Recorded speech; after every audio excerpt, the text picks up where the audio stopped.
বেঈমান কখনো কাঁদে না, আর স্বার্থপররা কখনো কোনো স্মৃতি মনে রাখে না।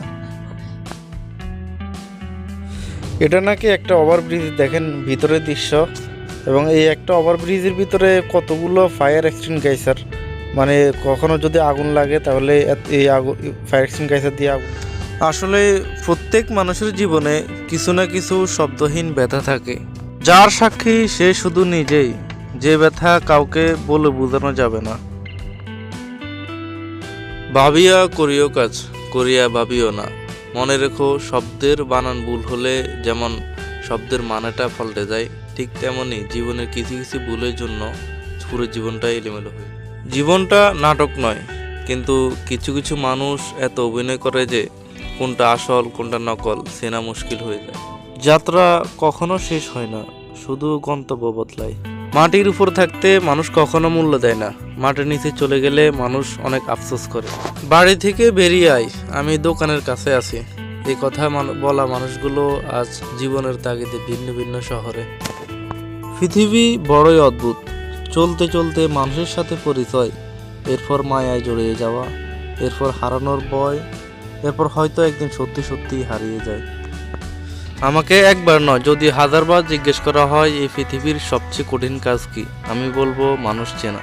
কারো ক্ষতি করার আগে মনে রেখো, তার কান্নার প্রতিটি ফোঁটার হিসাব সৃষ্টিকর্তা তোমার কাছে চাইবেন। স্বার্থ যেখানে শেষ, বদনাম সেখান থেকে শুরু। আপনি কাউকে দিতে পারবেন যতক্ষণ, আপনি ভালো থাকবেন ততক্ষণ।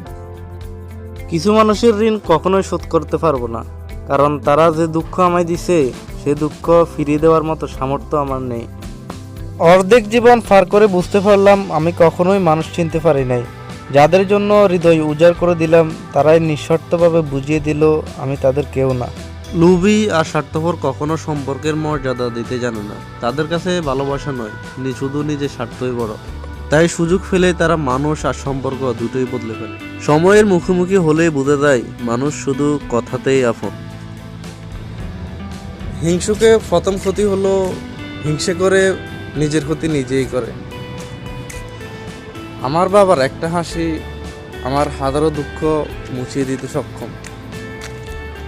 মুগ্ধতা শুধু রূপে আসে না, মুগ্ধতা আসে মানুষের কথা এবং চরিত্রে।